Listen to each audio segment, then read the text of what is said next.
Do I have to be certified before I can win work? It depends on the contract, the level it calls for, and the timing. So let's be precise instead of anxious. For work that involves federal contract information, a basic level of protection, level one, is the expectation.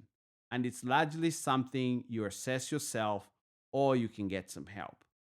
For work that involves controlled and classified information, level two applies, and that's a higher bar with a formal assessment.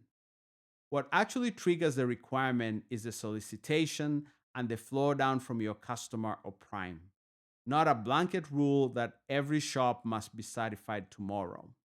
Some contracts ask you to meet a level before award, others give you a runway.